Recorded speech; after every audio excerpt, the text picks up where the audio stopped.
let's go live. Here we go. Yes, we're going to be playing more Pyre, aka Fantasy NBA Jam. But it's so much more than that, really. Characters that we love almost as much as Shaq and Bill Clinton and all the others. Please, controller, please work. I want very badly for you to work. Allow.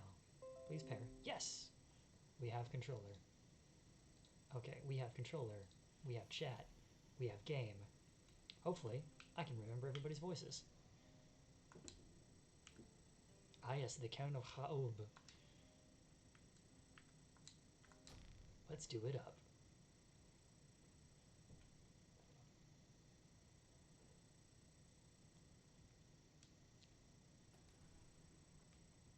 Alright, who's in the van? After besting the dissidents in a decisive victory. Oh, they were the ones with the great soundtrack. Yes, okay. You return to the wagon to recover from the night's ordeal and figure out how best to proceed. You alright, Ricky? Think so, chum. I just need a little time. Didn't count on Barker being caught up in all this. You don't know him your conscience. You'll sort things out with him. You always do. I do not wish to interrupt, but the dark of night is waning. Reader, would you join us outside, please? Is it okay with you if I go out for a few hours? Excuse me for just one moment. Do you care if I go out for a couple hours? Yeah. I'm going to go hang out with Peter and Naomi and Phil. Yeah, I can stay with the people you're going to see anyway, right? So, yeah, go ahead. Cool. I won't be too late. Have fun. Sorry for that. Okay. You find Jodariel and the Lone Minstrel gazing into the sky above the valley, which is beginning to grow pale. You look toward the heavens. Seek now your destination. I think it's this one, gang. Oh, hello, folks rating. I didn't realize that the Don't Stop stream was ending. Hello, T'Pau Vulcan. It's nice to see you here. So, Milith, the Bog Star, burns bright over a fetid cavern in flagging hands. That looks a little scary.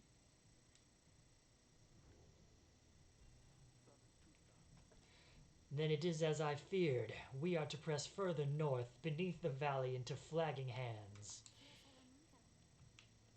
The scribes are watching over us. They will protect us wherever we should go. Oh, rated again. Nice. Oh, I'm quiet. Right, okay. Gotta figure out which mic is doing what. Hang on a second. Gotta check the levels. Bear with me, please. I mean, my mic capture is pretty much all the way up. Make sure it's grabbing the right mic. It's not. That would do it. Hopefully that's a lot better. Oh, so many raid emoji. I love it. Okay, hopefully this sounds better because this is the better microphone. So we'll see. Had you been to Flagging Hands, you would not say such things. The scribes have surely turned their backs on that place. Oh, hello everybody. Oh, everybody's here. This is great. Oh, good. Glad to hear it sounds good. If I may, the bleakness of Flagging Hands shall wear upon you, to be sure. I urge for you to take what rest you can, for you shall need your strength upon the road ahead. Your fellow exiles agree to turn in for the remainder of the night. At dawn, you shall have to press deeper into the downside. Oh, everybody's got the emojis everywhere. This is very exciting. Okay. Alright, who's in the wagon? Ah, it's Ruki. Awesome. Oh, and it's a new thing. Oh, Tiso has a nest now. This is precious. Okay, various scraps and things laced together with bits of ribbon and fabric topped off with a plush fish. Tiso's status is keeping watch from the crow's nest. So cute. Okay. For those who don't know, Tiso is the drive imp who's a member of your team. He looks like that little dude right there, but he plays Fantasy NBA Jam with the best of them. Okay. Ruki seems to have something on his mind. Let's interact to speak with him. You can tell something is troubling Ruki, though he seems relieved to see you. Hey, sister, listen, I gotta level with you real quick. You remember Barker, don't you? Not exactly easy to forget, though, believe me, I try. Well, he's got me by the scruff. I've been down here a little while, as you can see by now, but Barker, he's been here longer. He's made quite the name down here, and as for me, I needed help, you understand. I had a certain standard to uphold. Oh, the other you is also here. Oh, how lovely. Hello, everyone. So, I figured he would be the one to ask. Then Ruki hesitates. But then his familiar grin returns. So what if I owe him, though, right, sister? I got people back on the other side, and just between us, we're loaded. And I mean rich. My little problem with Barker, soon it's going to take care of itself, just as soon as my people send the money through. So, I'm telling you right here and now, don't you even worry about it. And I'm sure everything on that front is going to end up real tidy real soon. With that, he scampers off before you can respond. It seems Ruki owes a debt of some sort. What is on the line exactly? You're unsure. Alright, so that's what's up in the wagon. Let's continue on our journey. Come dawn, you find Hedwyn and Jodariel assessing the current situation with the minstrel. Are you most certain? Aye, madam. I make no claim the journey shall be pleasant, but it is necessary. Hedwyn motions to you as they continue talking. It seems we'll have some work to do once we arrive in Flagging Hands. Let's get going as soon as you're ready. The sooner we get there, the sooner we can leave.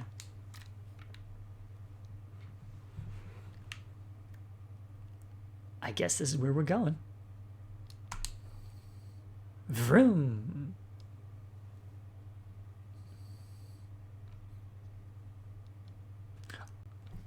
It just keeps getting prettier.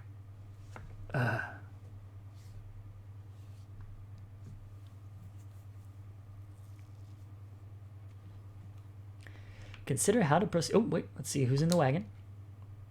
Nobody. Okay, that's fine. Consider how to proceed. The Flagging Hands region proves as dismal as Jodariel indicated. The air is thick and foul. How far to the pit? Hang on, what is that? How far to the pit of Maleev? All the way across the marshlands on the coast. Reader, would you join me in the wagon for a moment? We have matters to discuss. Jodariel and Hedwyn exchange looks, and then she turns to you. Go see what he wants. Ooh, there's a thing in there now. Thank you for your time, reader. I have something for you on behalf of my client. Before you is an artifact called the Beyonder Crystal.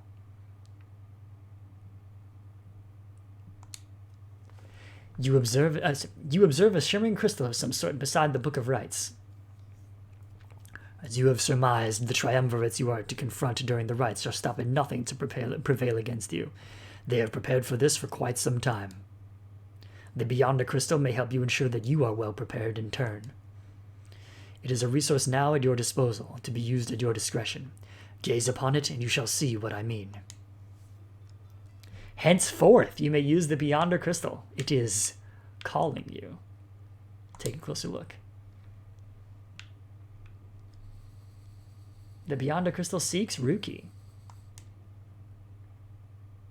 You look upon the shimmering surface of the Beyonder Crystal, and some of your senses fail, though you retain a hold over your consciousness. An apparition appears before you, clad in the raiments of the rites, but incorporeal. I sense that you are not a total idiot. She reaches for the clasps on her mask. So, the Nightwings have returned.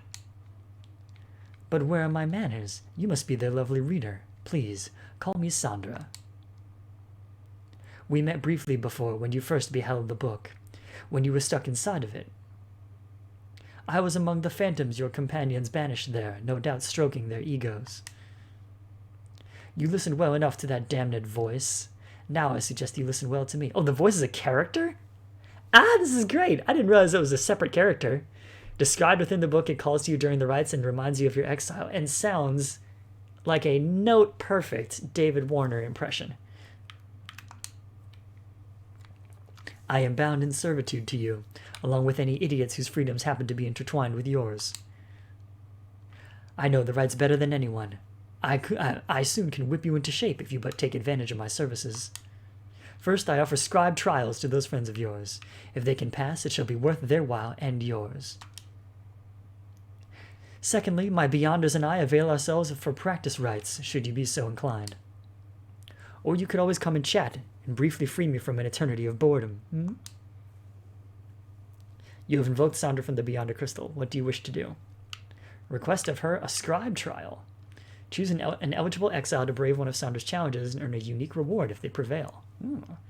Ask her to a practice rite. Pit your fellow exiles against Sandra's Beyonders in a no-strings competition to test your strategies. Ask what's on her mind, okay? I'll do that later. I do want to try a scribe trial.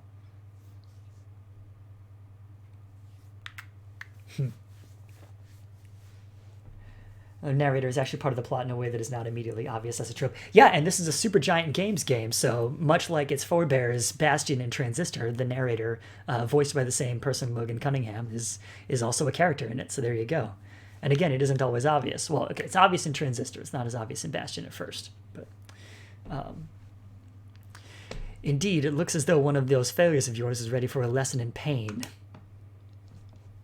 Who shall brave one of Sandra's scribe trials? It did say it was seeking Ruki, so I was going to do that one. Oh, yeah, ineligible except for Ruki.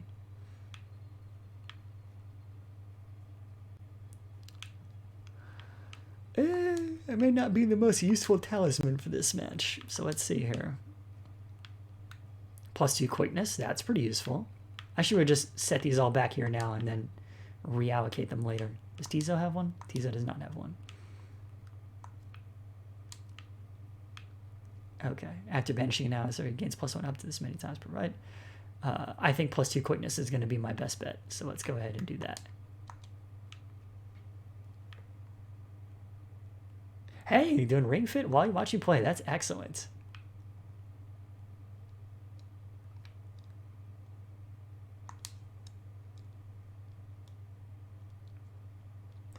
I didn't do my Ring Fit today. I need to do it tomorrow. Oh well. You ask Sandra to administer one of her special trials for Ruki. What, the loudmouth cur? Well, I suppose that he is ready, technically, though I have a litany of reservations about him. But let us bring him forth. Soon Ruki appears in heat of the summons. Sister, why are you looking at me like that?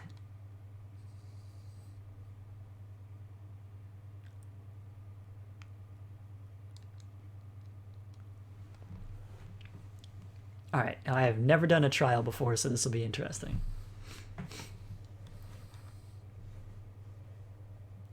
Alright, what's the big idea, huh? This some kind of trick you're playing, sister?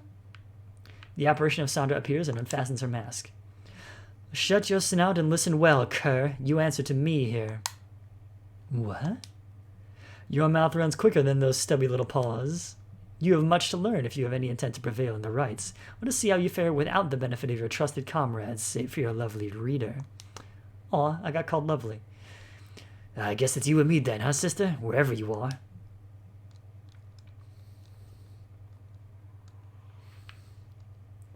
Quite the power play going on here. Whoa.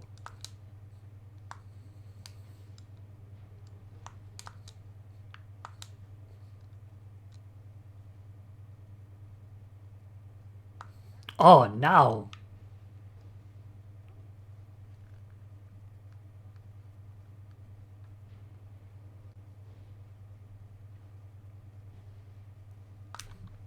Haha. Took advantage of the opening.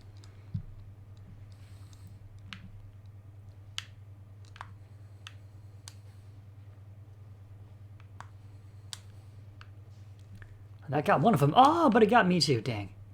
Not good, not good, not good.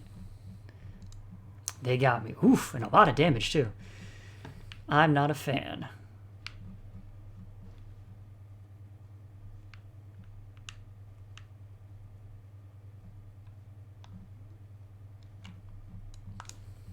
Almost missed it for overshooting that time. Yikes. All right, all right, all right.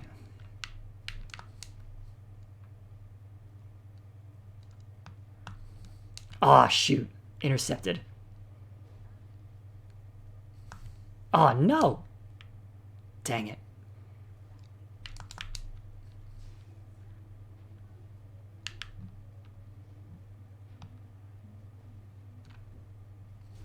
Boom. Not quite there, but close.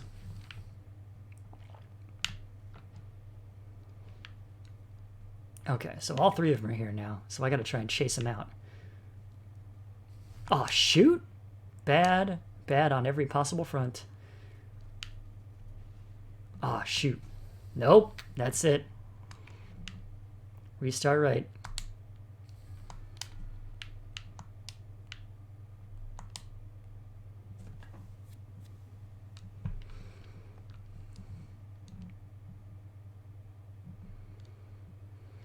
All right, let's try that again, and this time understand the way that things work a little better.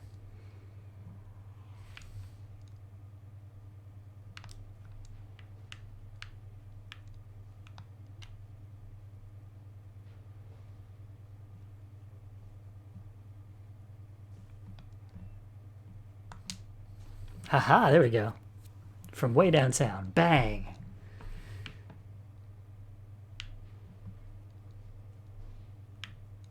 Yeah, go ahead, buddy. Come on. Come here.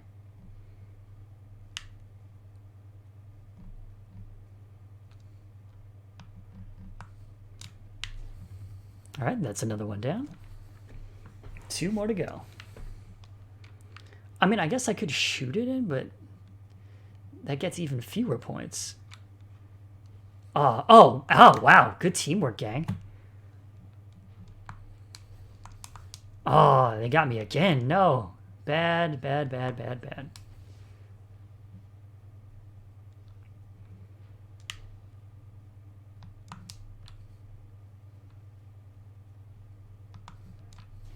There we go.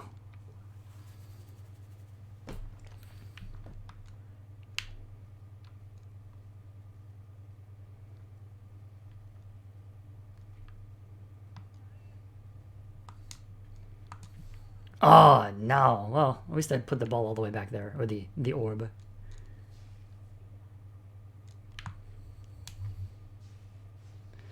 Oh, snap. I can walk it in now. Boom. And that's all she wrote.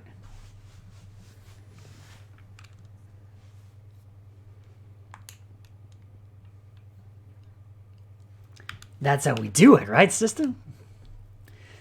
It is, and you acknowledge likewise that you did not do it on your own, despite having to face my demon friends all by yourself.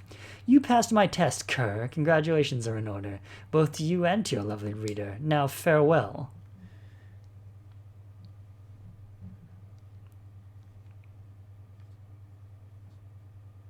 The downs. Oh, never mind. I was going to make a joke, and I'm not going to make the joke because I don't feel qualified to anymore. Alright. That sounder kind of gives me the shakes, you know what I mean, sister? Hey, what's that you got? You have received Yomuer's Fang for completing Ryuki's trial. Rank 5 Legendary Talisman. After Ryuki casts his aura, it lingers longer than usual. Plus 200%. Not bad. Only usable by Ryuki. Accept the reward. I'll have to equip that later.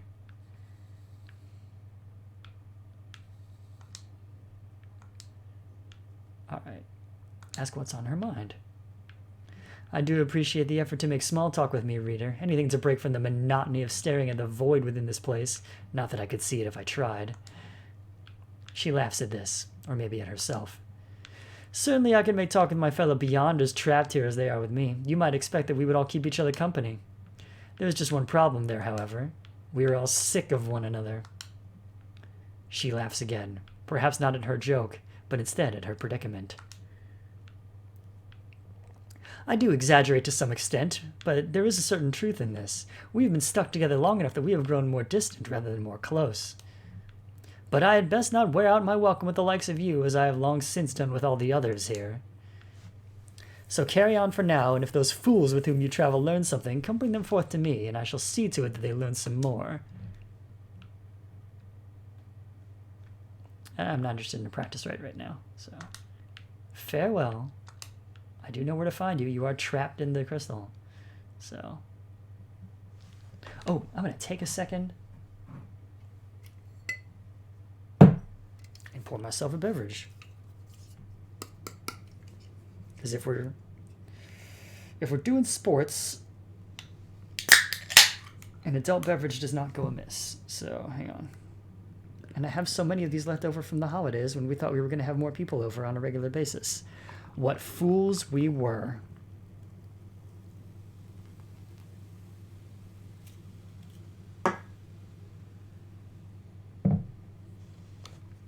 Okay.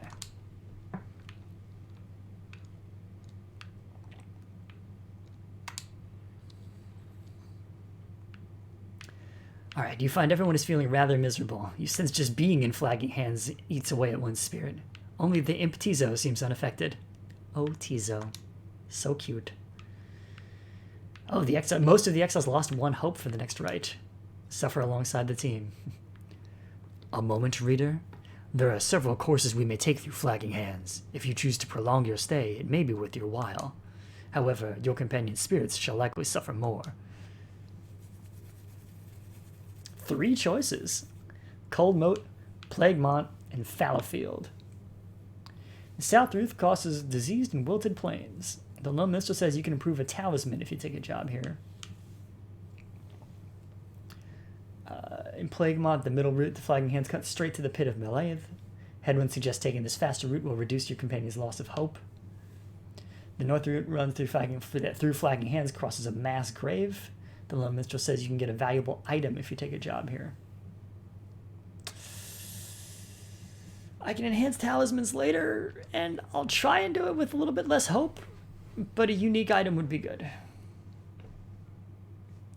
Let's take a chance. Ooh, that's tasty.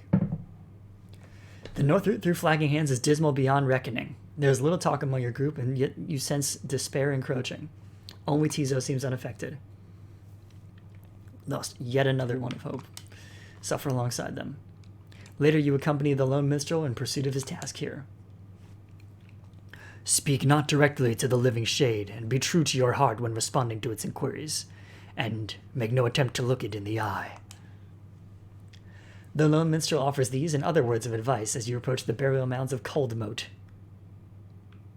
where many exiles of the downside see their final days. A glimmer of a shade appears before you as you stand surrounded by the dead. You barely see it, and it does not speak, but you feel its thoughts piercing your heart and mind. According to the shade, the book that you possess may lay some of the fallen here to rest. The shade leaves you to your work. You turn through the book, locating passages concerning freedom and the spirit. You recite such words as seem best fit to each of the fallen you see. It is draining work. The shade resurfaces after a while. It leads you to a hollowed stump, then fades away. You found a Nox shroom. You quickly put it away, journeying onward. Better have been worth it.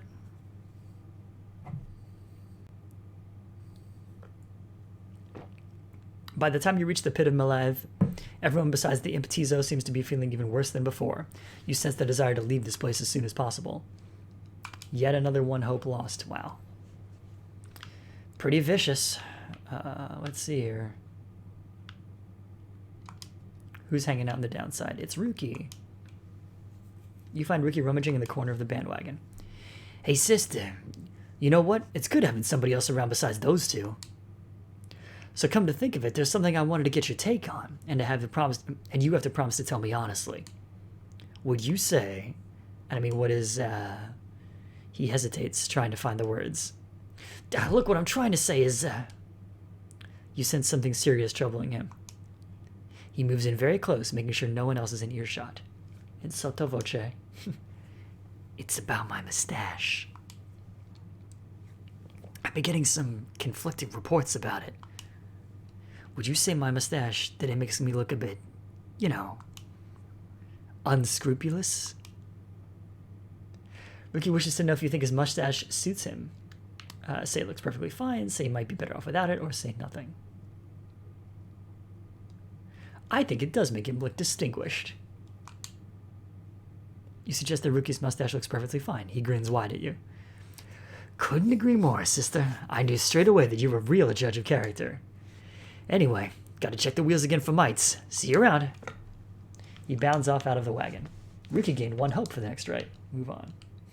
It does make him look unscrupulous, but that doesn't mean it's not fine. I agree. It suits him, which is what I told him, so. Oh, we've got new pages in the book. I think. Let's see. It seemed like we did. And yet... Oh, wait, maybe over here?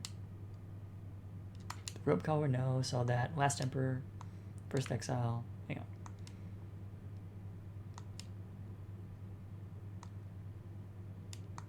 Maybe the Empire's Collapse is the new page. Let's see here. It was not long before the Empire began to crumble. With my liege gone, his own country quickly turned upon itself. I must admit that this collapse had started long before the Emperor's disappearance. His decision to give chase after a myth but hastened the inevitable. All the while the rope collar stood by, awaiting such time as he could rule in my liege's stead. He would be our people's savior. The nerve. His first charge was to organize a search for the missing Soliam Mur. Warriors, pathfinders, and scholars heard the call and prepared to seek him out.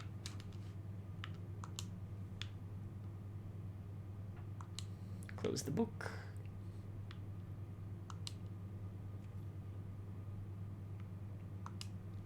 Alright. Oh, hey, you guys. You know, this place, a lot of folks, but not a lot of customers. You know what I mean? So have a look around.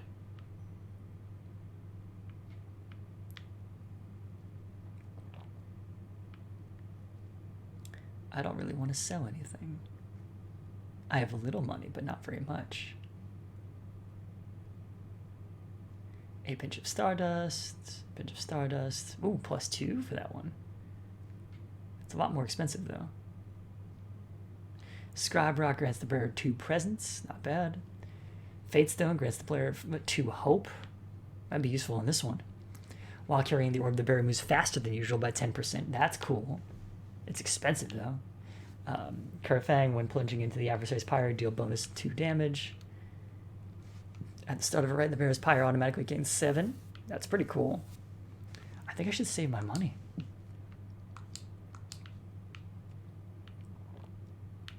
Okay, commence the rite. As you make preparations for the coming rite, you wonder if the stars above will even be visible through the dense fog hanging over the pit of Malive. Then, oh, Tizo. He's very concerned by something in the vicinity. The little imp disappears in a hurry. Oh, is Tizo all right? He was so frightened. He was not frightened. He was issuing a warning. Silence, everyone. Take cover. Jodario makes quick note of several hiding spaces among the nearby crags and rotted husks. You wait. Something about the place dampens your senses. All you feel is a creeping dread. Then, from the shadows, a writhing shape slides forward, its hulking form draped in raiments. The shape stops. Slowly, its head turns from one of you to the next, each in turn. Wise of you to hide yourselves from us, little Nightwings. You trespass on the resting place of the astral born. We shall see you when the stars muster the courage to illuminate this place. The creature vanishes into the dark. After a time, your companions reconvene. That was a bog crone. Indeed, that was the witch Unmilde of the Withdrawn. Tizo makes clear he has no love for Unmilde. Although the rites dictate that she cannot harm you bodily, with her, best not to take unnecessary chances. We'll take what chances we can get in all of this. Everyone, it's time.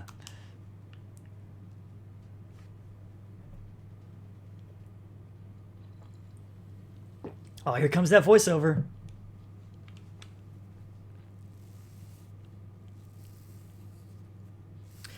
For all the world, it sounds like the bad guy from Time Bandits, if any of you have seen that.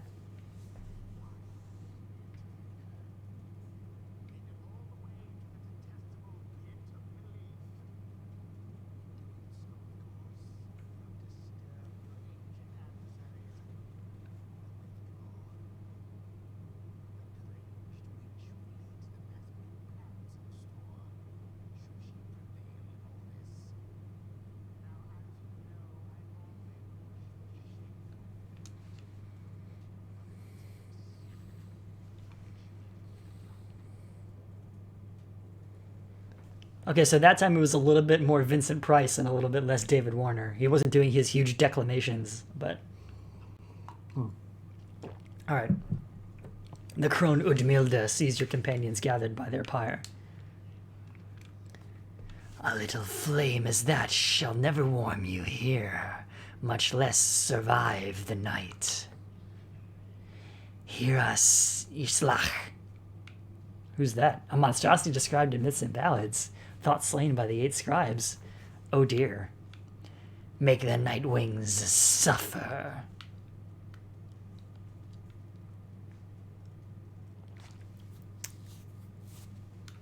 Okay, so from my original intended listener, I don't know if you heard this the first time, but when I reacted to finding out the team name was the Nightwings, I looked and I went, of course.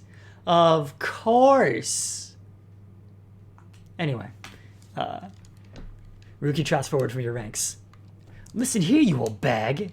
You don't scare any of us one bit. You or your buddy Islach. Now we doing this or what?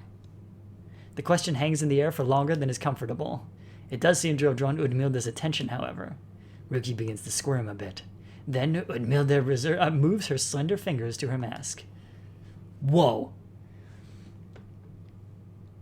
Yes, a big-time Dick Grayson fan. As big a Dick Grayson fan as you are a Tim Drake fan, Hanapengu, I would say. Foolish. Islach shall grow. Islach shall grow. Islach shall grow. Ya Tulu Fatachen, and all that. He shall consume you. As your little flame has died, that we shall ensure. Udmilda slides out toward her followers.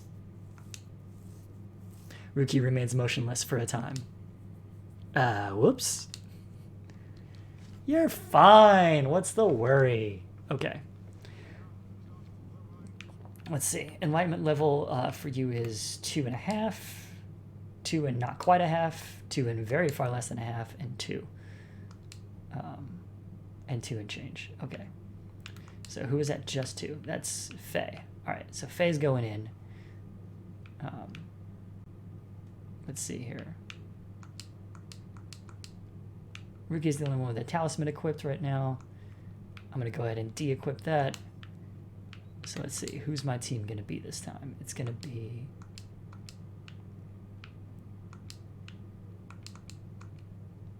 So it's going to be Faye.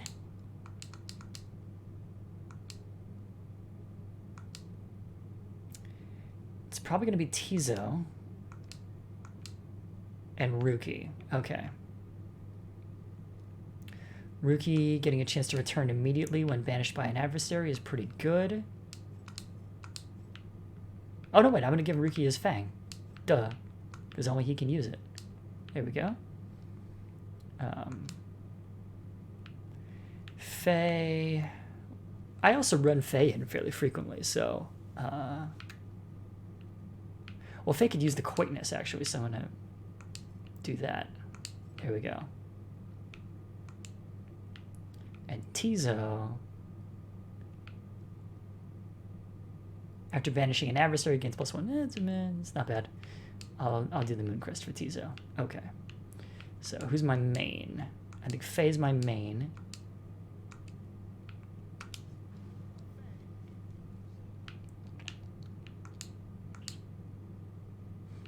And then Rookie and Tizo.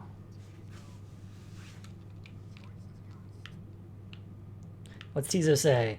Oh, Tizo's little mask. Oh, it's so precious. Okay. Tizo's ready to take on the Withdrawn alongside Faye and Rookie. Good. No matter where you go, Islach shall find thee and devour thee.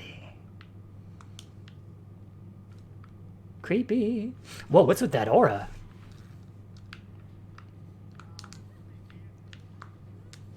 Oh, shoot. Nice. Oh, that's not ideal. Huh? Oh, shoot. That didn't go well either. Nice. Oh, shoot. Oh, no. Dang it. All right. Bingo. Well, for how badly I'm doing, I could be doing worse. Oh, shoot. That's both my other teammates. Well, that's okay. We got it. Okay, so some bad mistakes, but we're doing okay. Oh, phooey. There we go.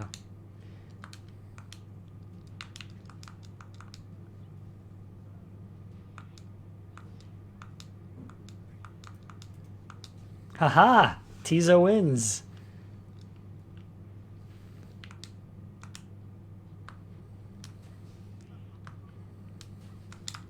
Ah, shoot.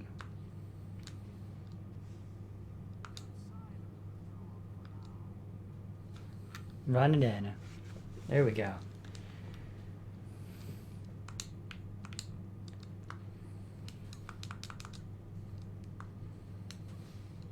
Oh, almost got them both. That would have been good. Oh, no. All right, run it, Tizo.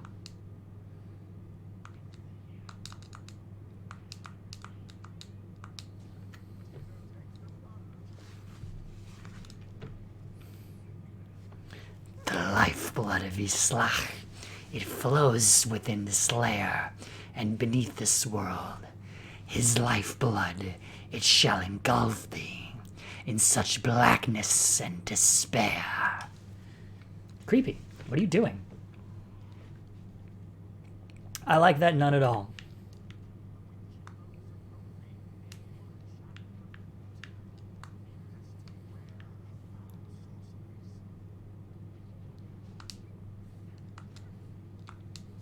Oh, shoot. Made it all the way to the end. All right, come on. Oh, shoot. Dang it. All right, all right. I am not good at defense, man. I'll tell you what.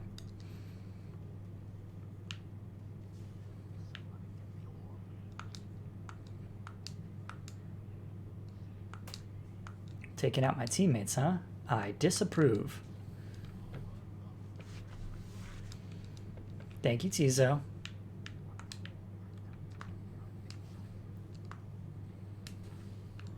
Bye-bye. Whoa, whoa.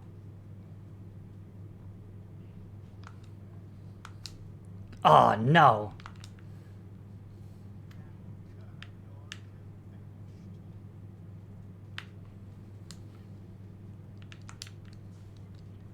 Not for long. Oh, that was fun. Almost, almost.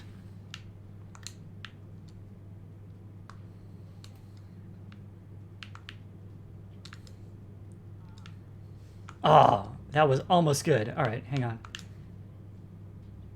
Man, this is getting intense. Oh, shoot.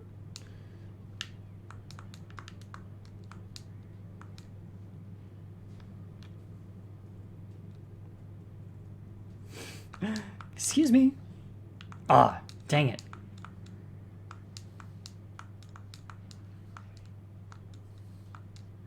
Okay, a lot just happened there, and I'm not sure about exactly what all of it was.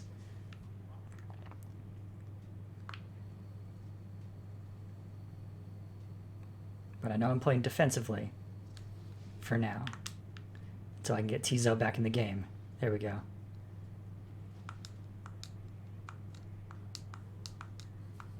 Ah, shoot. Got done in by the things. What? Garbage.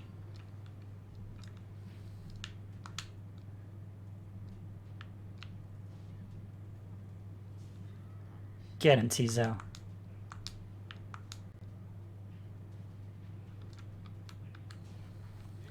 Bye-bye.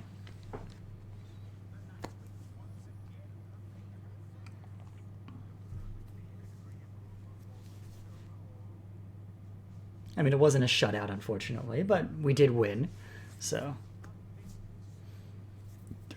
The scribes, they vanished Islach just as we prevailed tonight. I said, the scribes, they vanquished Islach just as we prevailed tonight. There we go. Better reading. See? Those bog dwellers, they're just a bunch of hissy talk. Tizo praises everyone's courage against Utmilda and the Withdrawn. Way to go, Tizo. Islach, we have failed thee, and the deed shall be repaid in blood.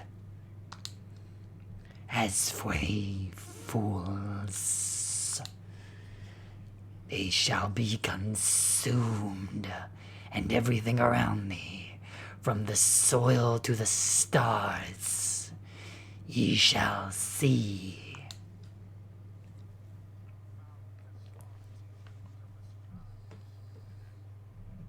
All right.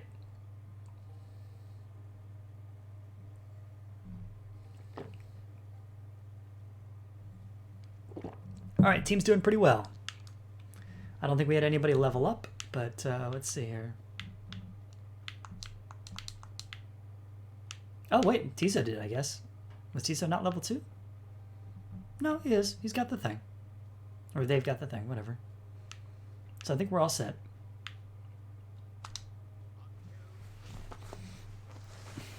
Aw. Thank you. I'm trying my best on the accents for all the different characters, and I will share privately what the inspiration for each one of them is. There is definitely a character in mind for each one, but some of them are more subtle than others. Having bested the Withdrawn in a solid performance, you and the others have some moments to recover from the ordeal and the relative safety of the Black Wagon. So when can we get out of here? What, Greentail, had enough of Udmilda's hospitality for the time? Oh, Jody, yeah, thanks, I'm good. The reader and the stars will point the way, as ever. It's just, so far, we've kept going north. And if that's the case again this time. The Sea of Solace spreads north and west from here for untold leagues. I could not tell you when last a vessel dared to sail those waters. Tizo asserts himself during the conversation and says he is a venerable drive-in. That's just, yeah, sorry. I guess what he says is next. What is the matter, little one? Tizo is trying to get you to come look at something outside the wagon. Reader, please go see what he wants. You excuse yourself and follow the imp into the dark of night. You find Faye and the Lone Minstrel already gazing up at the stars. Can you not read your stars yourself then, Mr. Minstrel? I fear it is not so simple as matters of can or cannot when it comes to me, Faye. We shall see what the reader has to say, for this is her charge. And here she is, in fact. Thank you for fetching her, Tizo. Tizo is happy to have obliged the Lone Minstrel. Reader, it would seem the skies have cleared to some extent. Please, look upon the stars and see where they compel us to go next. Seek now your destination.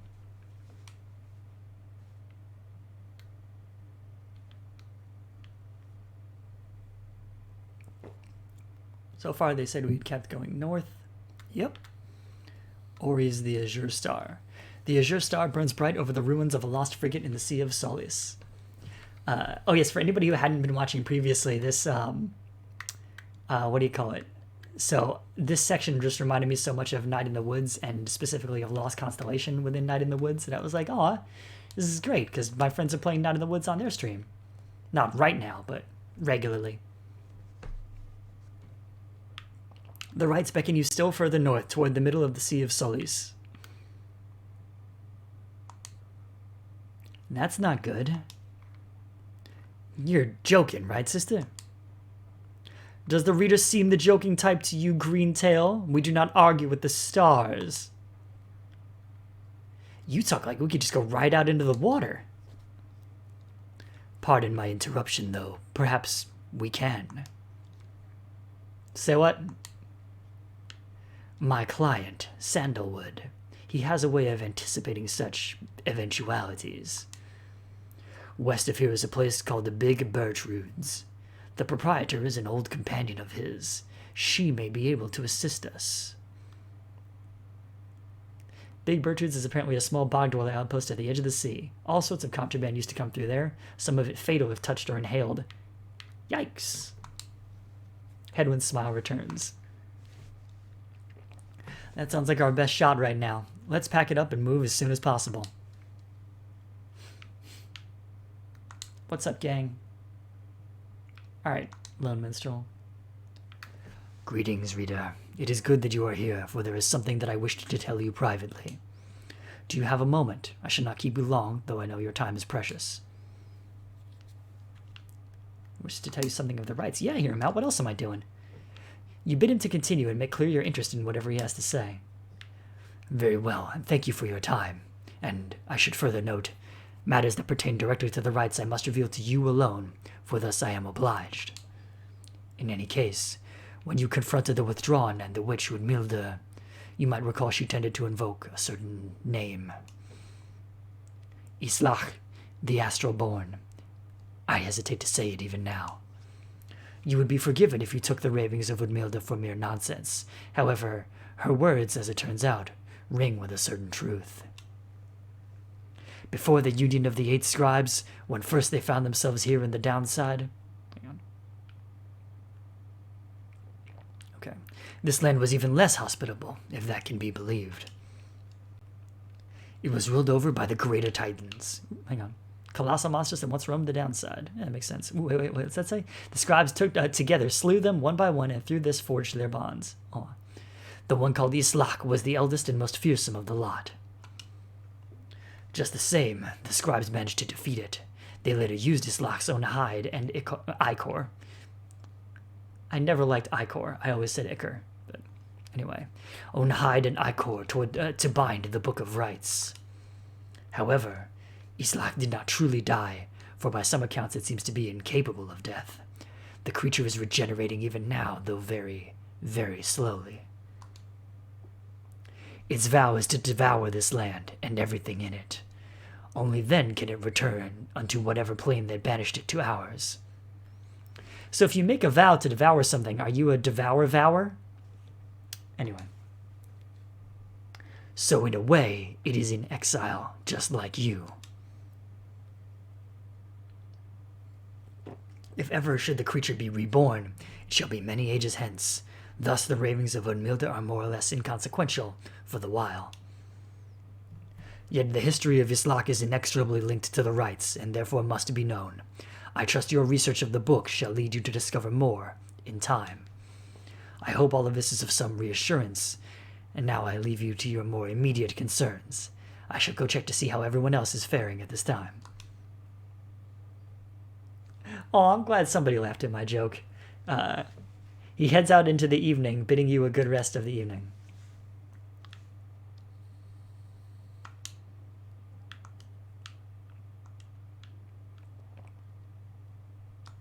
What's on her mind?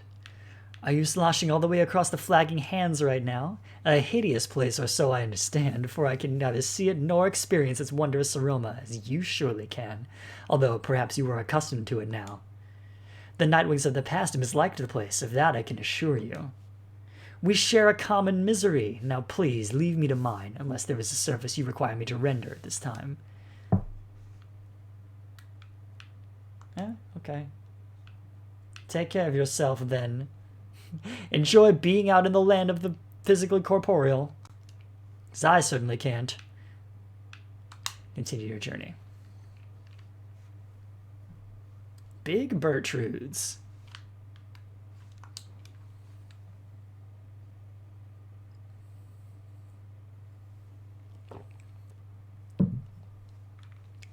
This is the place. Let us go to see my client's companion as soon as you are ready.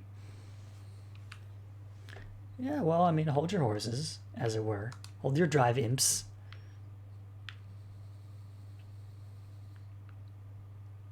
Anything new? Nothing new. Okay. Well, nothing else to do. Let's seek Big Birchwood. Big Bertrude's is a sickly gathering of bog dwellers who stay within shadows, yet you can feel their eyes surveying everything. The Lone Minstrel steps forward. Sandalwood sent us. Those words are enough to make the bog dwellers snap to attention. They emerge from the mud and dark and begin inspecting your black wagon with their strange tools. One of the bog dwellers slithers forth. She is larger than the rest and leaves no doubt that she commands the others. This is going to be the same voice, but a little less hissy. Thou speakest the name Sandalwood. We would know his whereabouts. Reveal them to us. Good day to you, Big Bertrude. It is a pleasure to meet you at last, for Sandalwood always spoke highly of you and your handiwork. He did he? In turn we know who thou must be. Yet thou speakest of the past. Sandalwood, doth he yet live? Speak plain and quickly. To be quite frank with you, madam, I do not know for certain, for I have been apart from him for some time, carrying out his will. Though I have every faith that Sandalwood, lives.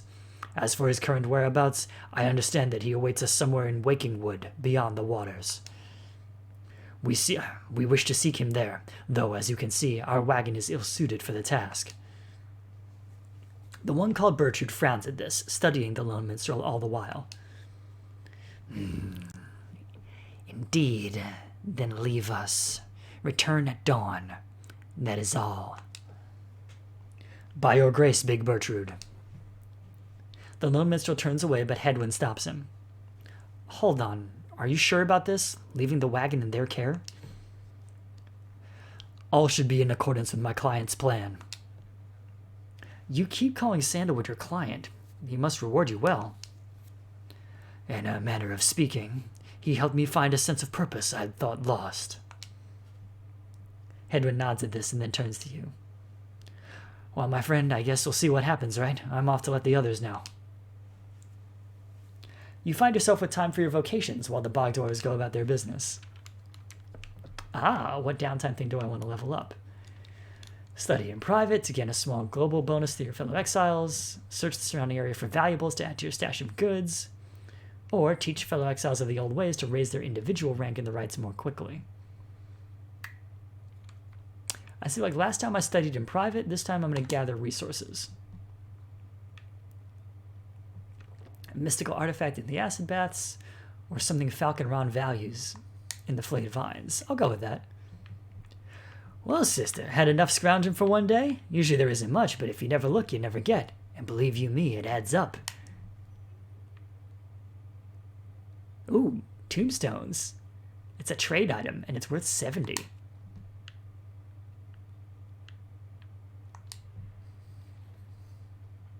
The Lone Minstrel finds you early the next day. Reader, it is ready. Please, come have a look. The others are already there. When they left, why didn't I go with them? Whatever. The Lone Minstrel beckons you to come see the wagon. Step inside. Oh, there's a bell now. The black wagon appears different now than it did even a day before. The hull is fully sealed and reinforced, and all manner of nautical equipment adorns the port side. Wow. You people seeing this? I'm gonna have a look around. The wagon should be fit for a sea voyage, but has departed your earliest convenience. What about Big Bertrude? She then appears as if on cue. Nah. Tell that Sandalwood he owes us twice over. If I may, Big Bertrude, you could tell him yourself if you wish to accompany us in our voyage north. Our group would welcome someone of your vast experience.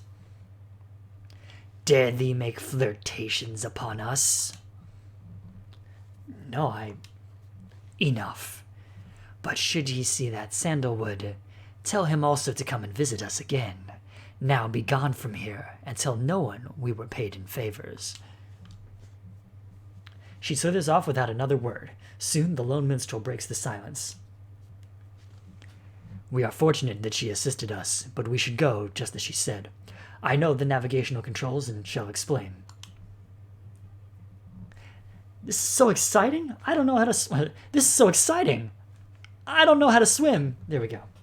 Got it on the second run. Okay, Tizo, what do you... Tizo seems to share Faye's enthusiasm for heading out to sea. Hopefully Tizo doesn't need to swim. I am beginning to feel ill already. Your black wagon became seaworthy. The Sea of Solace awaits. Set sail!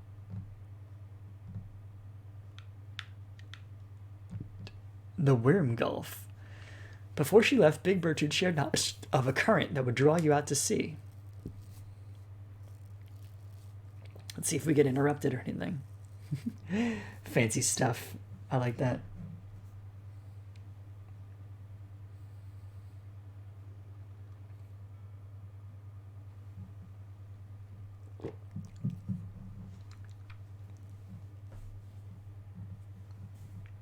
Worm Gulf. You and your companions watch the sea as your wagon rolls over the gentle waves. We have crossed into Worm Gulf. I hope all of you are acclimating well.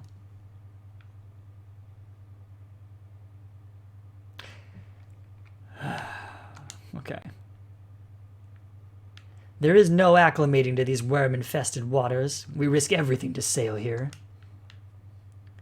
As long as we follow the old current Big Bertrude indicated, we shall be safe. If the next ride is in the middle of the sea, how will our adversaries meet us there?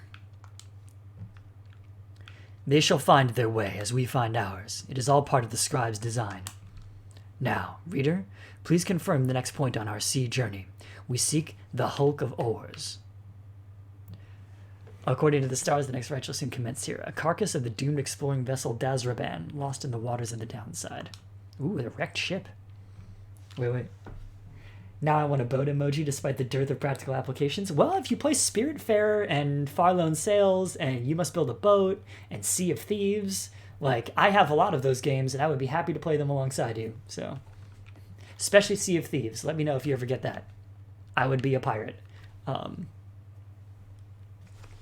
Fetid waters off the coast of Flagging Hands. Let's go. Blub. Oh, it looks like a toy ship floating through a bathtub.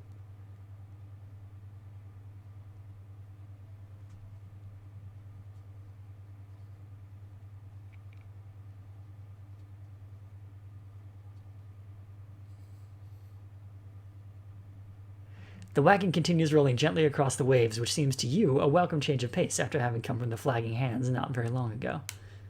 However, Jodariel seems more concerned now than before and paces ceaselessly. When she notices Ruki, she stops him for some questioning. Greentail, how is he doing? Who, Edwin? Oh, he's pretty much the same. Been up all night, retching into the waters, if I had to guess. Is his first time out at sea? His first. She turns to you. Reader, please check on Hedwin when you have the opportunity. He requires our support, and we require his swift recovery. You wish them a good afternoon as you go check up on the others in the group. Later, you find Hedwin looking out of sorts. Green around the gills, my friend. Hello, my friend. It's just the sea hasn't been very good for me, I guess. It's funny, all this trouble just to get back to the Commonwealth of all places. Weirdly cute. Hey, tell me something. What do you miss the most about that place? What do I miss the most about the Commonwealth? Oh, God.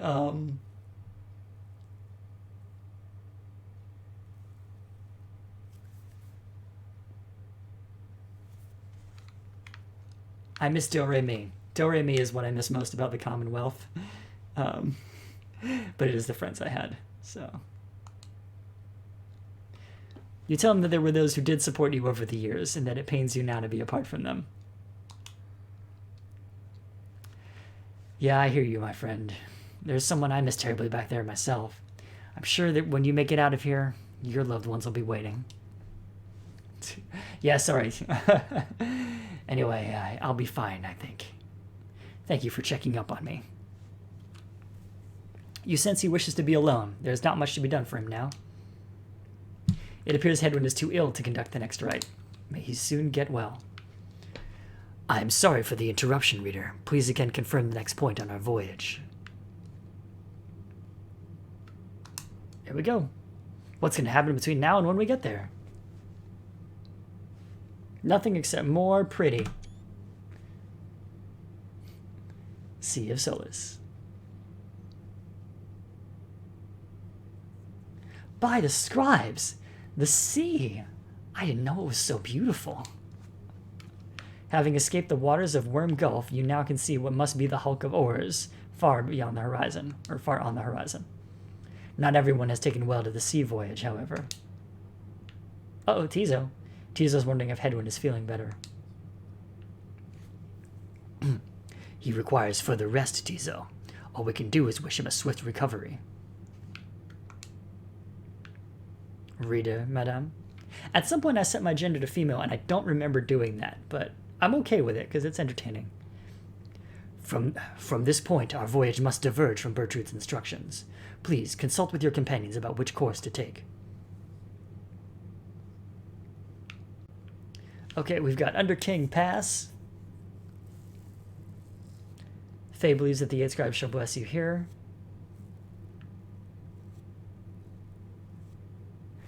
Or the Fathomless Trench. The south current toward the hulk of ores teems with fish and other sea life. Tizo wants to fish for something tasty here. So, do I want my buff to be a blessing from the god or from the scribes, or do I want it to be a boost from whatever food this is? I don't know. Fishing sounds more fun. Let's go with fishing.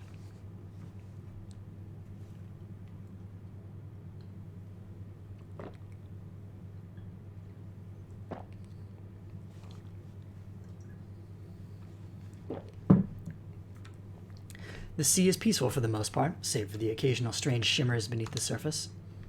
You realize the Lone Minstrel is looking down at them along with you. Those shapes down there. Some must be worms of the Sea Dominion cast into exile. What's the Sea Dominion? A vast and war-torn undersea regime home to untold numbers of amphibious worms? Having conquered their waters, the worms clambered onto the Commonwealth's shores in search of new wars. Cheery! We gotta fight underwater worms. That's gonna be fun. Okay. I understand they tirelessly fought the Commonwealth's wars, having grown weary of their own. They must make worthy adversaries. Whoa, Tizo. That spotted something tasty. Dives without warning into the depths below. And there he goes again. That one enjoys being at sea, despite its perils. Eventually, the little imp resurfaces, clutching something in his claws. Tizo caught a black eye puffer. You could always sell it. Oh, we got a lot of stuff to sell now. This is great.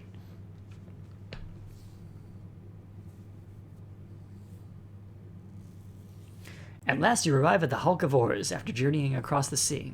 It seems the next ride is to commence here soon, but there's no sign of your next adversaries yet.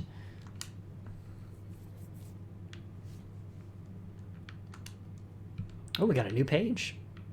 But let's talk to Jody first. Wait. There's a whole bunch of new stuff to see. Like this nautical bell. Among the Black Wagon seafaring equipment, Hedwyn uses it to signal when food is ready. Nice.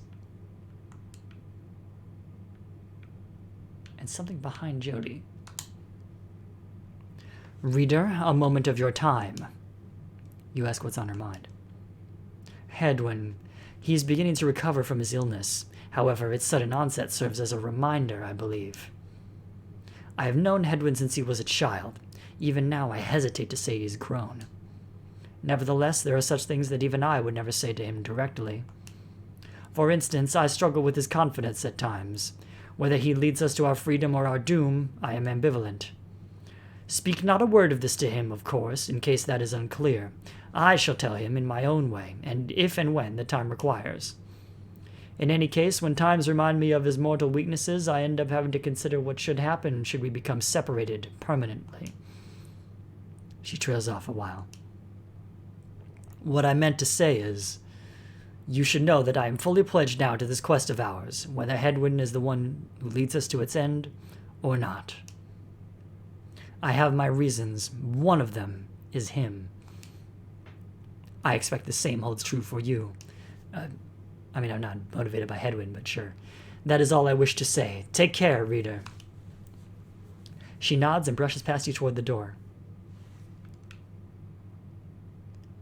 It's a fish! Silver cudgelhead. A limbless, cold-bodied creature rescued from the sea. It is fully grown and has led a rich life. Nice. But we have a new page. Let's see what the new page is. Down the river. The Emperor Soliam Mur knew naught of this, of course. His expedition yielded not the treasure he desired, but brought him closer to his country than he had ever been before. As he traveled down the river Sclorion in pursuit of greed, he found instead an inkling of shame. He saw the sunken faces of his people, heard their words for him. In time he could not ignore it, and it proved more than he could bear. The river finally claimed him, his belongings, and his retinue. Once the people heard, I understand they cried with joy. Perhaps he ought have perished, but the mercy shown to him, I think, is what transformed him.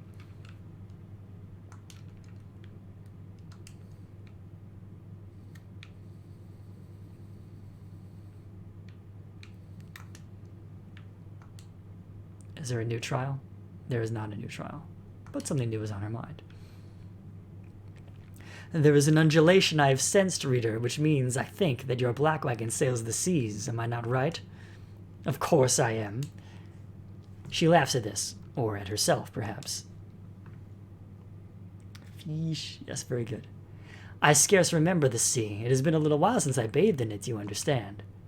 My memories of it are wistful nonetheless, although if I remember correctly, the Sea of Solace is a disgusting mockery of the Emerald Seas near to the Empire.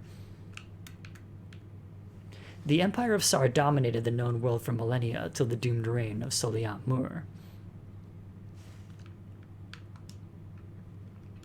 Do be careful out there, will you? Now, let me cease my prattling, lest I extend my sentence by another such eternity or two. We had best stick to business. So anybody in chat, did you ever watch the Dresden Files live-action television series? I don't know if there was any other version, but the Dresden Files TV show. Because I'm reminded a little bit of their version of Bob, Rothbard of Bainbridge. It just in terms of being trapped for eternity in a thing, and also kind of having an attitude.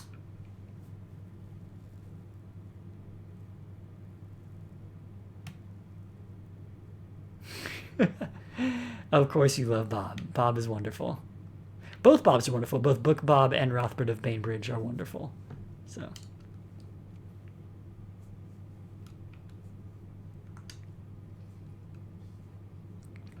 Oh, hey, you guys. Funny running into you out here right in the middle of the drink. You know what I mean? Not a lot of customers today, so have a look. I'll give you a good deal. All right, we got some stuff to sell.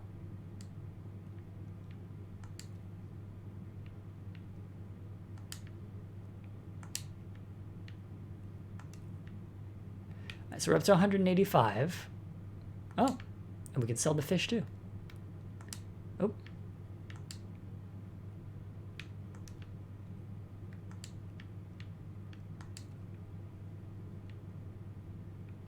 Okay. So what do I want to get? We got a thorned knot. Mrs. Bear's range. I have 270. Ooh, that's a lot. So I could get the lunar glass. Get that 10% speed bump.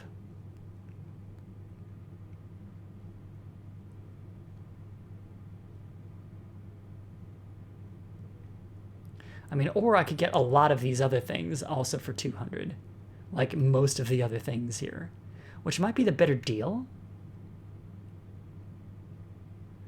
Alright, let's see. Bonus damage is nice. And that's 50. 2 hope is nice, and that's only 40. 2 presence is nice, and that's 60.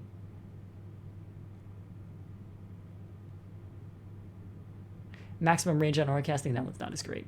All right. Who do I want to give 2 bonus damage to?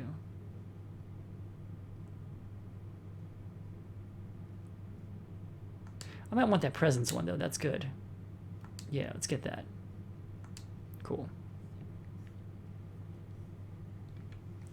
Gotta go fast, need for speed, yeah. Eventually. All Alright, so we've done all the other stuff. I think it's time to commence the rite and actually play the game again. Having landed at the Hulk of Horrors, you and your fellow exiles now anticipate the hour that the rites are to commence again. What do you think, Tizo? Don't I look just like Mr. Hedwin? I can't get over Tizo in the little mask. It's so good. Tizo was worried that Hedwin is still feeling unwell. Wait, I think... What's that? A serpentine creature emerges from the water, followed by several others of its kind. You recognize it as a worm of the Sea Dominion. I had a feeling we'd be going up against the worms. What they all are doing here, you see plain by their ritual raiments. The nearest one somehow loosens its mask. Never mind how. Good sirs, and good ladies! So it is you that heed the summons to glorious competition against this knight and his brigade. Well then, let us do battle now without delay. More often our freedom... Take two. More than our freedom is at stake here, but our very honor, and this knight fully intends to reclaim his. Oh, and lest this knight forget, he is called Sir Gilman. He salutes you on behalf of all the Pyre hearts. Okay, fair enough. Until the contest. Tizo was very cute. I figured you would like Tizo, because I certainly do. Anyway, he splashes out of view just as the stars above begin to shimmer with strange light.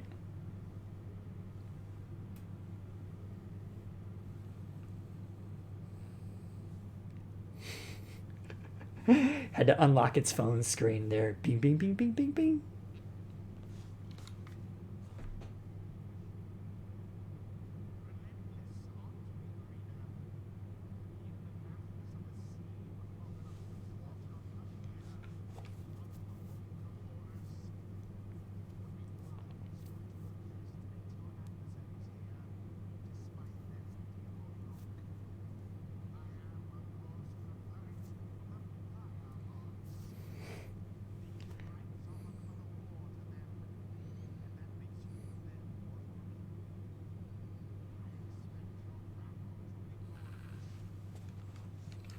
See, it just sounds to me exactly like David Warner every time, and I love it. Like, I made myself. I cannot be unmade. All right. Your fellow exiles are gathered on the rotting deck of the Hulk of Horrors as your adversaries clamber into view. Ruki paws up to them. Say, what are you worms even doing here? Can't you just swim back to the Commonwealth or the Sea Dominion or whatever it is you're from? Ha ha! An excellent point. It seems then that these adversaries in the rites are clever, wouldn't you say, sire? Just get rid of them already, Gilman. As your commanding officer, this knight hereby commands it. Hark! This knight wishes to introduce his noble commander. No worm knight in history has withstood as many front-line battles. Doff your helm, sire, as is our custom. May our adversaries tremble at the sight of you. So Gilman attends to his commander's mask despite his protests. Wait, give this knight his mask. This knight hereby presents to you the great Sir Deluge. Oh, sorry, wrong voice. This knight hereby presents to you the great Sir Deluge. A noble visage, is it not? Okay. Sir Deluge trembles and squirms. So yes, you can swim or no? Ha! Of course we knights can swim. All knights of the Sea Dominion can. But we are exiles in this land, the same as thee. We can swim, it is true, but it is summarily impossible to swim back up the river down which we were flushed to end up here. Nay, there is but one way to return. Silence, Gilman! Nobody cares! Back to your post! Sir Gilman hesitates, but does as he is told. This knight knows who you are, Nightwings, and he is not afraid of you. He somehow climbs back into his mask, never mind how, and coils up into his full height. Now on guard! The exiles of the Worm Triumvirate take their positions as you focus on the Book of Rites. Oh man, who's my team going to be this time? Read him. Hedwin's illness means he cannot help us here. He shall be counting on us. Well, that's unfortunate. I was going to put him in. Alright. So, Jadario is halfway to 3. So is Ruki. Faye is not. So we're going to put Faye in. Which would help her more? 2 quickness or 2 presence? I think 2 quickness. She struggles with speed a little bit. Tizo is at 2.5. Okay. Can't use Headwind. But he's also at, he's almost at 2 3/4. Alright, so we're going to lead with Faye.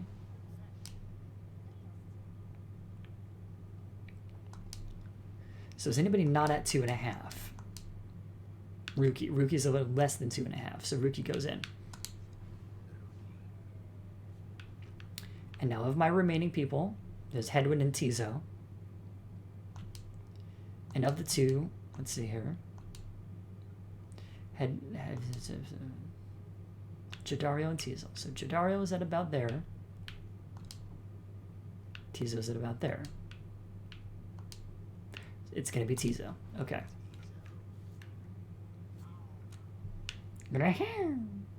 Tizo doesn't seem intimidated in the slightest by Sir Gilman and Sir Deluge. Gilman, status report. What is the enemy's position? They now stand ready to confront us, sire. A very brave triumvirate they seem to this knight's eye.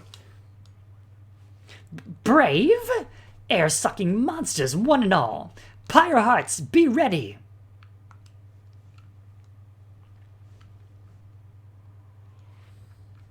All right.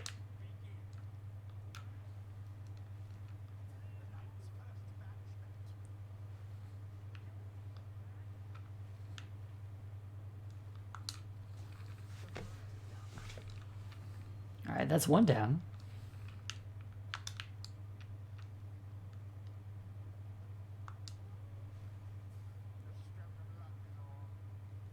Oh, I wouldn't say that, thank you.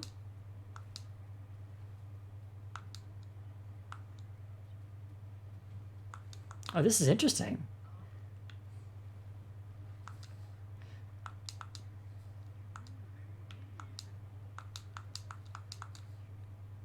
Oh, shoot. There we go. Got it now.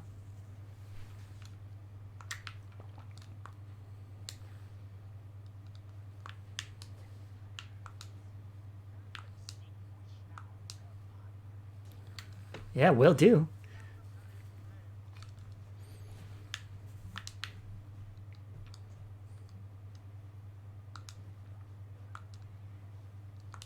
Oh, shoot. Didn't jump back in time. Alas. Gilman, your form is sloppy. Fight them as though your miserable life is on the line. Your words do wound me, sire. This knight gives every right his very, very best. Though perhaps we do have much to learn from such a brave triumvirate as the one whom we now face. Whose side are you on? Get out there and vanquish them at once. They seem to be arguing. Oh, I think this is our chance.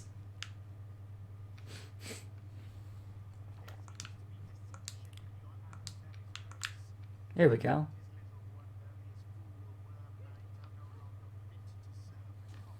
Yeah, now we run Faye and get that 20. I'll take that. Oh, shoot. Bingo. That was close. Too close, really, if I'm being honest. Oh, shoot.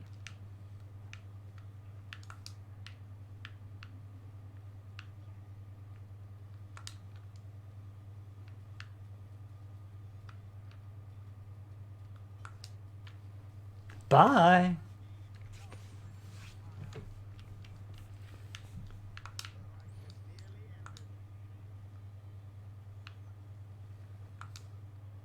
Ha ha ha. Oh, no. Dang it.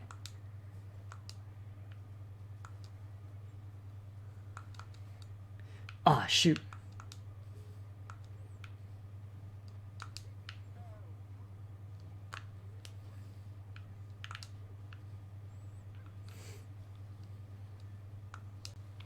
And Faye runs the ball in from all the way on the other side. Shut out. Well, no, not quite shut out. Almost shut out. That was a good match. I had a fun time with it. C was making me a little queasy, honestly, but we still won. We won! Those worms are quick, all right, but Rookie Greentail is quicker. Tiso was very pleased to have prevailed against the Worm Knights of the Pyre Hearts. This knight commends you, noble Nightwings. Gloriously fought indeed, and this knight shall wistfully remember this defeat until the end of his days. Silence, gentlemen! This is all your fault, and now cavorting with our enemies? How dare you! This knight was but attempting honorary compliments, sire. Is it not in accordance with the rights to praise one's adversary on a worthy outcome? Worthy? This knight will show you worthy, you miserable little minnow. You are a failure, Gilliman. Get now from this knight's sight. Oh, we're gonna recruit him. All right.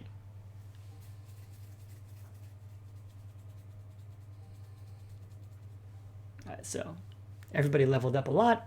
A lot of people are almost at 3. This is very exciting. Scream. Yes, indeed.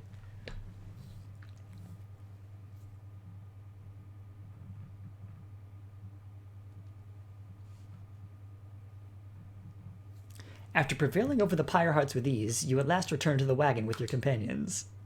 There is little discussion of the Pyre Hearts, who seem to have already swam off toward whatever next the stars directed them.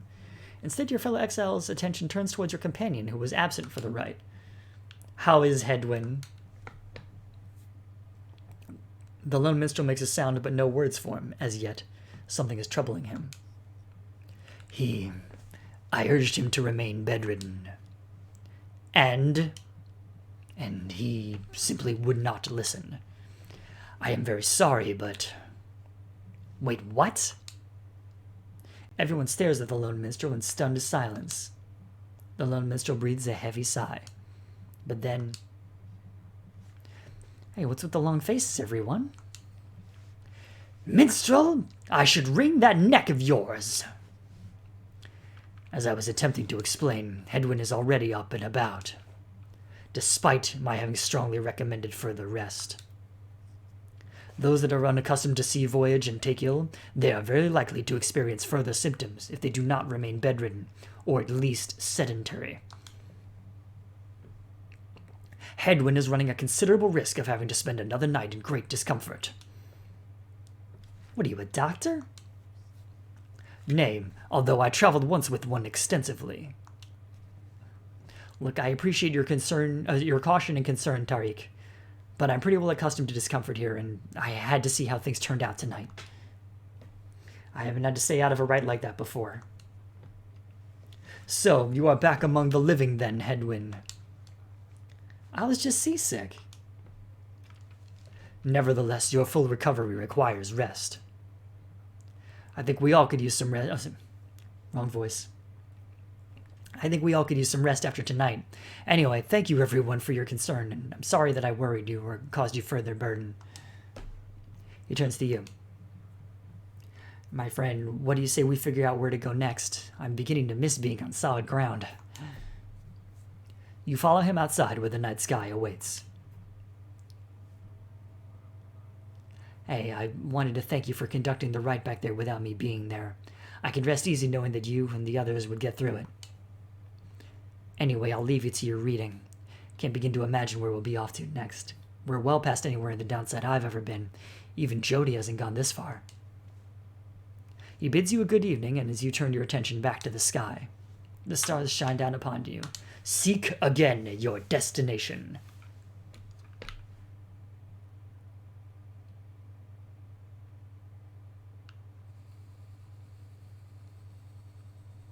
I think it might be Trieste the Silver Star. Burns bright over the fissured lands of Black Basin. What?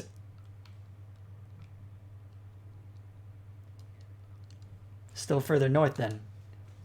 Not simply north. This shall prove difficult. What's the problem? Our destination is beyond the deathless tempest.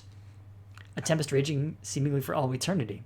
The storm that arose after the death of the sea titan unfathomed Plurnes never has entirely subsided. Why is that not plumes? Why is that Plurnes? That's weird. Anyway. A vessel such as ours has little hope of traversing it intact. Can we go around it? Given our confrontation with the Pyre Hearts, our chances back in worm-held waters would be even worse. Come on, people. It'll be just another day in the downside. Go get yourself some sleep while we still can. Bet you'll feel better in the morning. Your optimism is infectious, isn't it? You all concur that rest is in order, for the sea journey has been taxing to everyone. Come daybreak, you shall have to find a way to sail past the deathless tempest. But before we do... What's up, Tiso? Tiso has been in a rather cheerful mood since being out at sea. It seems pleased to see you. Yay. Tiso is grateful at having had the opportunity to catch a fish for old time's sake. Tiso is asking if you want to know why he loves fishing so much. Yeah, sure. You sense his inquiry is rhetorical in nature, so you anticipate his response. Tiso loves catching fish because he hates them and everything they stand for. This is wonderful.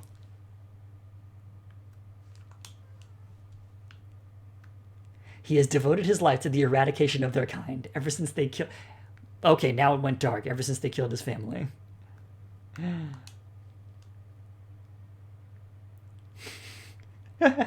I enjoy your enthusiasm, Hanapengu. He seems on the verge of tears, though as far as you are aware, imps cannot cry. Then he leers at you, eyes wide, expecting a response. It seems he told you a joke.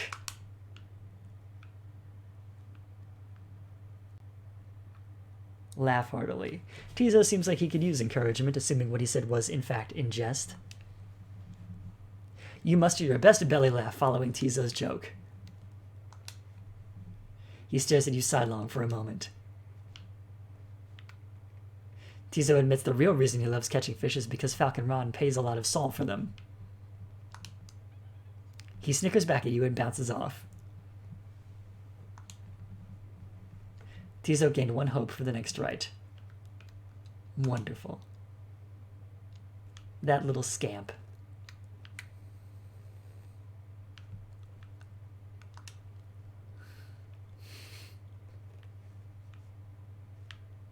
Okay, continue the journey.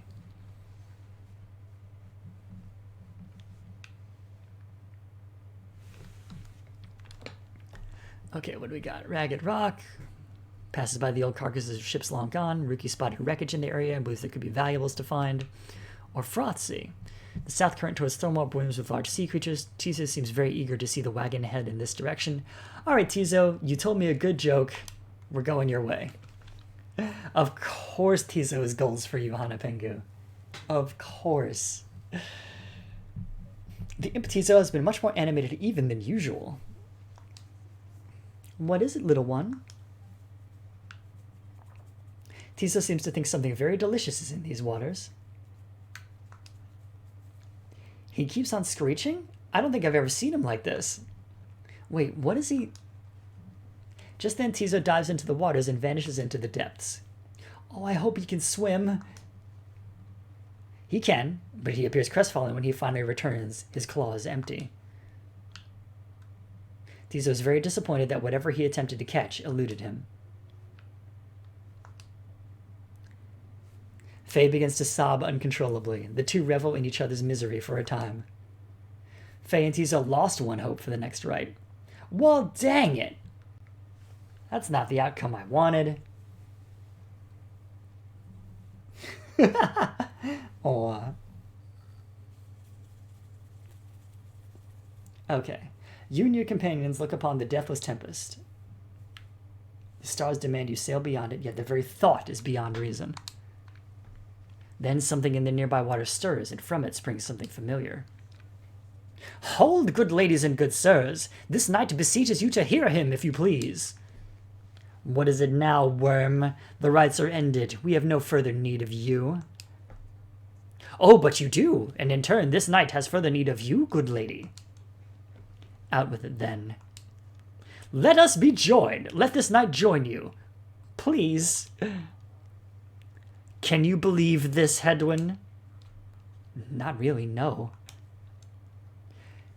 Nay, aye, look ye not so surprised. Your valor in the rites did stir this poor knight's soul.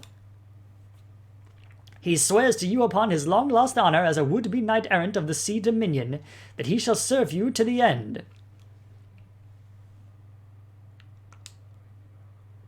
What about your other worm friends back there, the Pyre hearts? They are base cowards!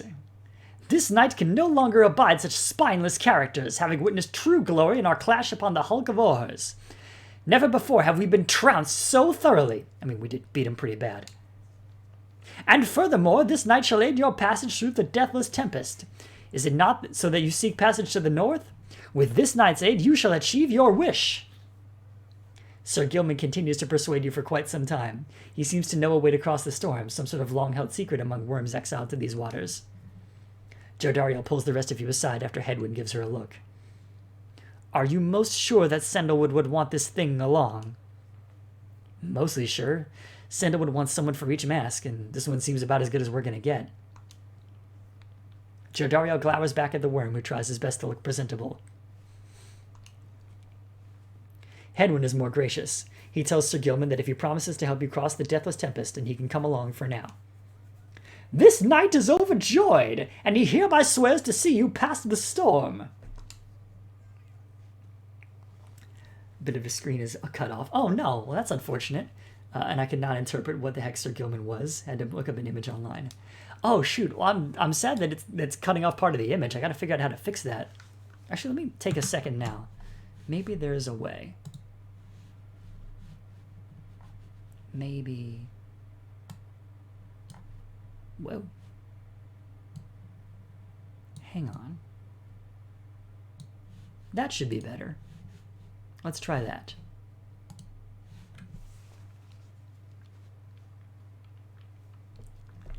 Though first, this knight requires your consent. Give unto this knight your blessings in the name of the Nightwings, and thus he shall go forth. Gilman seems to be asking your permission for something. Yes? It is not clear to you what exactly Sir Gilman intends to do for you right now.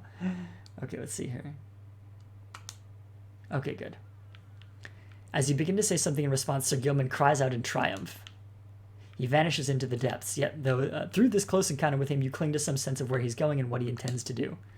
Sir Gilman is determined to help you cross the deathless tempest. Help see his mission through. Yes, thank you for mentioning it now, at least.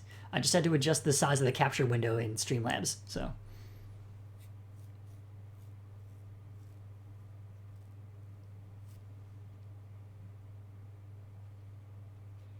Determined to prove himself to you and the Nightwings, Sir Gilman emerges somewhere in the outer reaches of the Sea of Solace and calls out to you. Master Reader, if you can hear this knight, then, he implores you now, lend him your guidance. This knight's objective ought to be not far east of here. Today we shall bring peace to the embroiled sea. Know, however, that among this knight's brethren, the actions we are about to take are highly forbidden. But they are highly just! Okay, Tizo's great, but Sir Gilman is my favorite character now. Thus, Sir Gilman sets forth to quell the storm that rages to the north. Excuse me. Oh.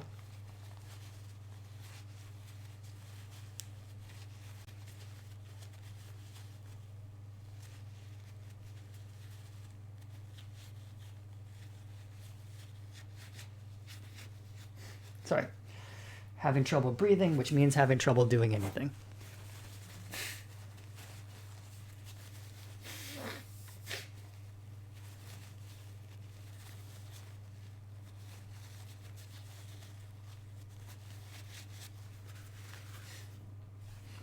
Oh, good call. Good time to hydrate.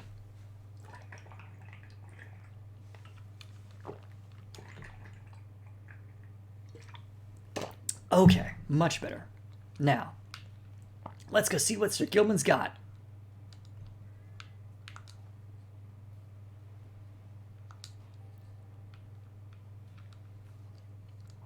Hark! Yonder lie the foul spawn of unfathomed plurnes. That's not plumes. It's weird that it's plurnes. The Sea Titan wants... Yeah, okay, we already covered this. Boiling the seas with their wrath. There we go. Exiled worms within these waters long have harbored these abominations, using them to bar passage through the downsized channels for any night save this night's own kind. Begone now from here, friend. Or is it fiends? There we go. Begone now from here, fiends. This night shall finish what the Under King Auras started. 7th of the 8 scribes, known as the Persevering or the Sea Sojourner. Okay.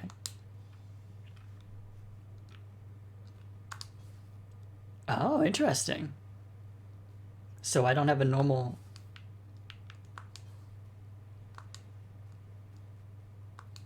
Hey, that's weird.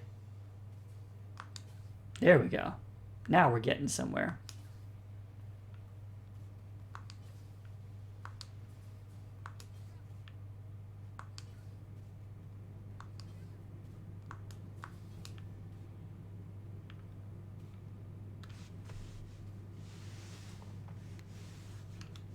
Oh, enemy worms. Hold it right there, you traitorous slug. How dare you turn your back on this knight? To your superior. Superior by rank no longer, for we no longer serve the Commonwealth. Last this night checked, here you hold no sway over this knight. Gah, and what have you done to the spawn? Have you no honor left at all? This knight has done that which required doing. His honor cannot sink much lower anyhow. He figured this would be an ideal time to free himself from servitude to you. Why, you dared to stanch the tempest for those Nightwings? Good Sir Deluge, this knight was born to dare. Now come and fight this knight if you so dare as well. I think you shall find that it is you, sir, who dares. Gah! Pyre hearts, banish him! This is an order! Banish the Pyre hearts. Hiya! Well, that didn't take too long. Hey.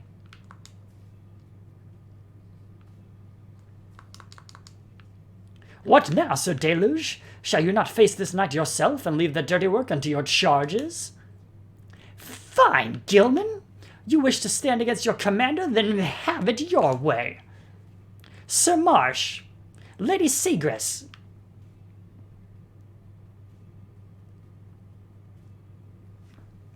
Hang on. Ooh, go you Sir Gilman. Also like r/anti-work vibes. Yeah, pretty much. I've read so many bad boss stories. And yeah. To me, banish now this troublemaker.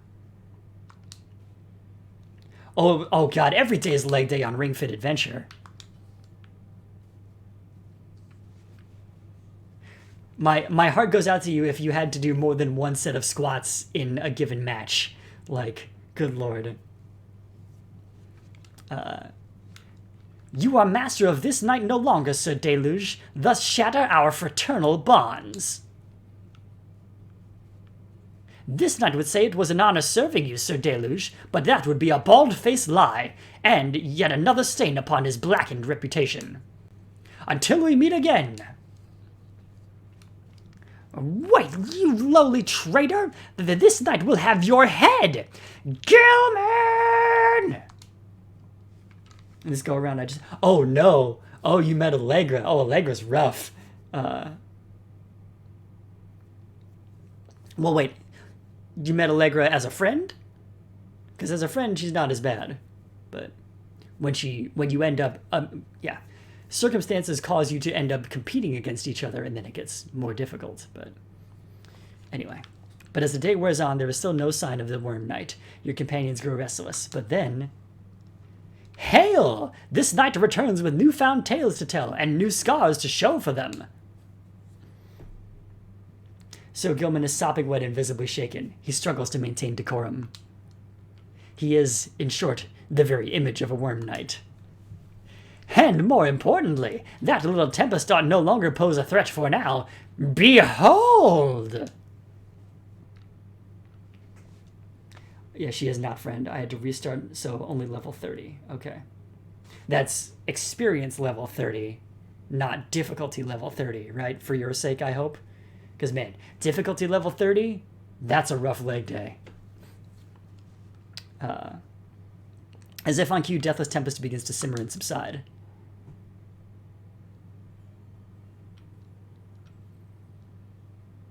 God, yes. Okay, good. Would you look at that? He really did it. 4? Okay, 4 is manageable. Of course this knight did it. Now, if it would be alright with you, this knight could really use some shut-eye. The Worm Knight then collapses in exhaustion. You and Hedwyn help him up. A deal's a deal, Sir Gilman. Welcome to the Nightwings. Can't set arms and legs separately, and my arms can't do more than that. Yeah, that's fair. I could probably do way more in arms and stomach than I could do in legs. So I'm kind of the reverse for that. But huzzah! Sir Gilman joined the group, and he also revealed a path north for you. Bid him welcome. Yeah, damn right you're gonna bid him welcome. He's a hero, and he should be treated as such.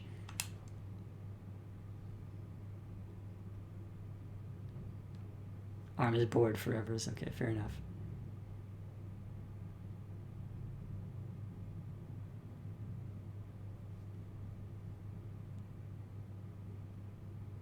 The Deathless Tempest. Spooky. With Sir Gilman's aid, you managed to breach the Tempest. You were true to your word, Worm. I shall give you that. That was not right. You were true to your word, Worm. I shall give you that. But now what? We're stranded in this cursed storm. A most excellent question, and from one most fair. Call me that once more, and I shall tie you in a knot. Yes, it is a good boat, and cute and wobbly. Ah, and from one most spirited as well. This knight was wise to side with thee. Just, where do we turn from here? Answer the question now. Sir Gilman does no such thing, although eventually he does make note of a specific current that should lead you to the lands beyond. So, I really like the voice I'm doing for Sir Gilman, but part of me looks at that and goes like, should he sound like Homestar Runner? Anyway, if I may, I can corroborate Sir Gilman's account. We are close to making landfall. Then let me be the first to say, let's go. You are on the verge of sailing across the Sea of Solace. Voyage onward. Say, Tarek? Aye, Rookie, what is it? That loot you're always carrying around. You know how to play that thing, don't you? Why, I suppose I do. Good, because I was thinking it's a little gloomy here, and we could use a little tune to lighten up the mood, you know what I mean? Aye, then let me see what I can do.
I'm very glad you like the voice, by the way. I will tell you more after stream about what its influences are.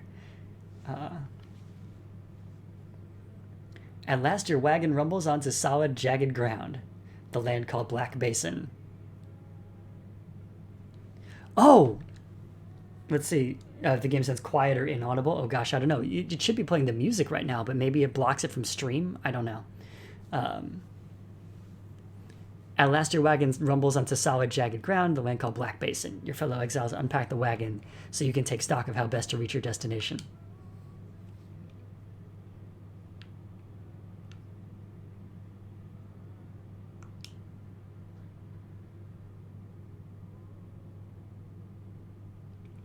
Oh, okay. Well, that's unfortunate, but yeah. Sir Gilman has something on his mind. Oh, wait, hang on. Sir Gilman's crest. Official certification of knighthood in the Commonwealth, oft sought by Worm Knights. Nice. What's on Sir Gilman's mind? You approach Sir Gilman, who must have just finished practicing his fencing maneuvers. He regards you with his single eye.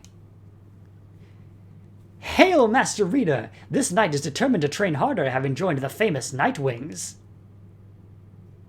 He shall ensure that this triumvirate continues to live up to its most feared reputation. This is such an honor, and this knight has a great deal of honor to regain. Having fled the Pyre hearts, this knight fully expects now to... Oh, sorry. Still in character. Having fled the Pyre hearts, this knight fully expects now to conduct the rites in a most honorable fashion, to the fullest letter of the law described within the books. Some triumvirates this knight has met, and perchance mentioned by name, they are inclined to bend the rules a bit, sometimes a lot, and to prevail by any means they can. But this is wrong! The exile who refuses to obey the rules, as they were written by the Under King Ors and his 7 friends, deserves neither his honor nor his freedom. Thusly does this knight have confidence that Master Reader shall resist any temptations to conduct the rites in any underhanded fashion. Now then, this knight must undergo a thorough cleansing, having trained until the point of foulness, so please excuse him, Master Reader. You. He slid this off, humming some sort of chivalrous tune. Do we have a new trial? No new scribe trials. What's up? So then we're back on solid land or something like it, Then this must be Black Basin. Flames and noxious flames on one side, suffocating forest on the other. Lovely, lovely place. So good of you to take me here. You truly would pursue these blasted stars until the furthest corner of this land, it seems. Though, I had better cease my blasphemy, or else the scribes themselves just might descend from upon high and strike me with another much-deserved penalty. The thrill of such transgressions, reader. Sometimes it keeps me going. Not that I have any real choice. Now, we had best get back to our normal business, as it were. Just like talking to you.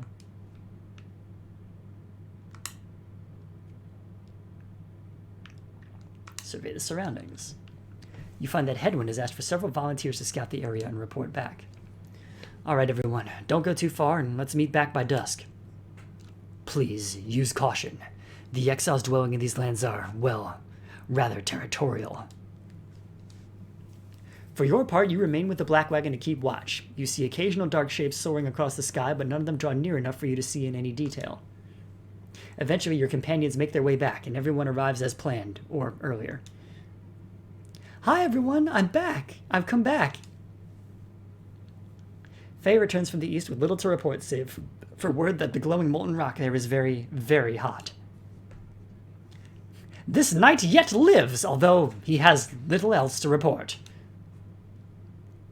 The newest member of the group, Sir Gilman, returns from a northern pass, visibly shaken. He appears to have discovered an intense fear of heights. I like how they convey that with just an eye.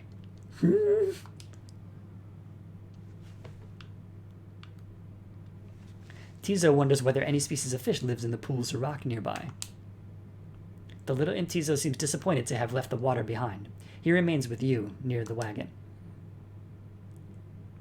There is a western pass that seems traversable if we travel by the light of dawn. These shadows and crags may well cover our advance against whomever may be watching. Begging your pardon. I do not wish to contradict your strategy, madam, though in my experience, we shall not remain hidden for long during the climb toward the nest of Trieste. according to the stars. That's where the next okay. Gonna go do Animal Crossing streaming. Oh, nice. All right, well, have fun with Animal Crossing. I hope you enjoy it, and thank you very much for tuning in and checking out the game. It's a lot of fun. It's an interesting blend between the parts where you're in the actual rights and the parts where you're not. And it's a balance I've not seen in a Supergiant Games game anywhere else. Like, Bastion didn't have this much of that kind of balance. Transistor kind of came close, but never really. And Hades certainly doesn't. So, yeah. But I think it's pretty cool. And yes, anybody who wants to check out that Animal Crossing stream, go. I'm going to finish probably in a few minutes, so I'll see if I can raid Tapala Vulcan. That'll be good. The exiles of the Highwing remnants. You may have no love for them inherently, but they have no such qualms with me for now. I may be able to negotiate safe passage. Negotiate? With them? Then Headwind steps in as the Lone Minstrel bows and backs away. Hey, let's not decide on this just yet. We're not going anywhere right now, that much we can agree on. We'll decide how best to go ahead come morning. For now, let's take the rest of the afternoon and get our bearings. Jodariel glares at the sky as everyone else disperses. You have the rest of the day to practice your vocations. Is there any individual person I want to level up? I feel like no. But studying in private would probably be good. I just found a bunch of valuables, so. You excuse yourself from the others to go pore over the Book of Rites and its mysteries. Through greater understanding comes the reader's influence.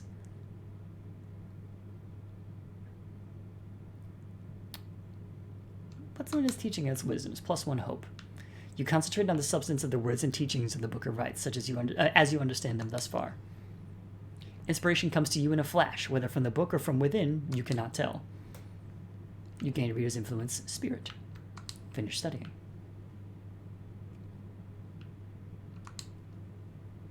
Anybody in the wagon? No. Continue your journey. So my goal is to get to the location of the next rite, and then I will probably stop.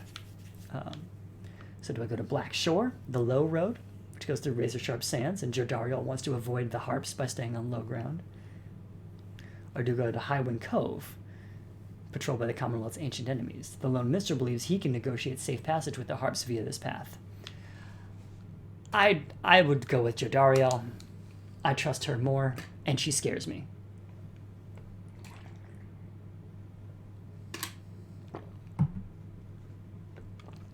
The shattered lands of Black Shore prove difficult to traverse for the Black Wagon. Jodariel searches for a solid path forward to little avail. Fie on these blasted lands! How are we to proceed through this? Perhaps I may be of some assistance. This place is not unfamiliar to me, nor are its hidden denizens. Please remain with the others until I return, madam. I shall not be long. The minstrel disappears into the cliffs before Jodariel can protest. In the meantime, you and she continue to keep watch, sensing unseen eyes. The last time that one disappeared on us, we searched for him for days. But this time he soon returns. Yes, fie upon it, foe. I have secured safe passage through the nest of Triesta. We may proceed. Secured safe passage with whom exactly? Just then a winged woman dives down from the sky. She looks Jodariel up and down, and then she soars away without a word. The Lone Minstrel says nothing more either. Jodariel's scowl deepens. For centuries the Commonwealth withstood the Highwing remnants' treacherous assaults, thanks to soldiers such as she. Jodariel lost 4 hope for the next rite. Oh dear. Oh dear.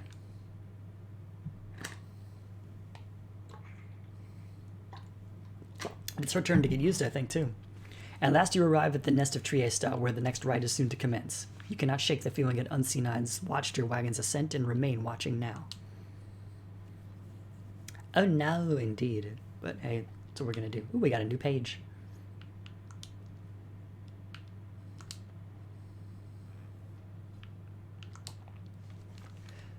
My emperor lay there, bleeding alone, stranded in a bitter land beyond the river. With fleeting consciousness, he understood the folly of his quest and the folly of his rule over his country. Thus did he await the last embrace. It was the Imp Ha'ub that nursed him back to health and warned him often of the dangers he would have to face. Many enemies of Mur would come in search of him, Some under employment by the rope collar, some longing openly for cold, uncomplicated vengeance. I was one of them. I plunged into the river willingly. We needed to be sure that he was dead. Ooh, getting spicy. I like it.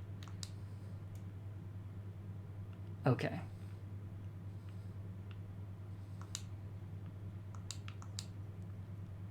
Nope. Okay.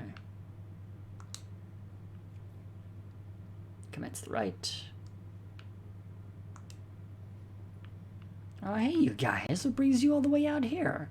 No, wait, don't tell me. I don't want to know. All I want to do is get you the best deals in the downside. Meh. Wow, a lot of pinches of Stardust to be bought. And for pretty good prices, too, honestly.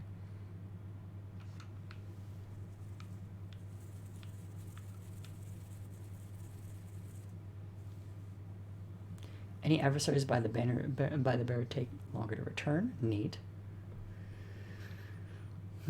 After dousing the adversary's pyre, the bearer's pyre is restored by up to 5. That's pretty good. I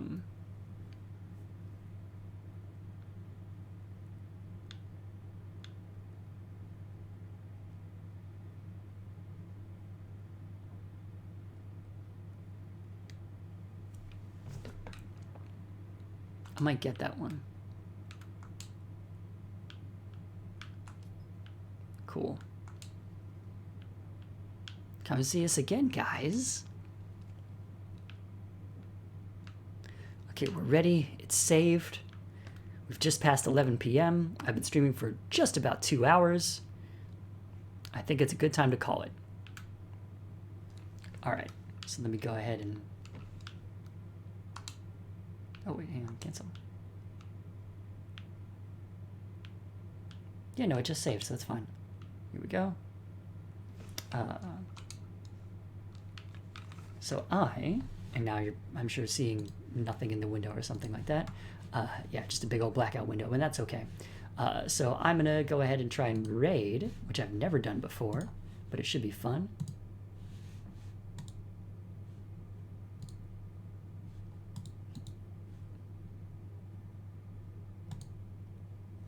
As I discover my own stream. Terrifying. Stream manager, this is what I was looking for. Raid channel. Let's raid to Palo Vulcan. Here we go. Alright, good night everybody, and until next time. Oh, there's a countdown. Okay.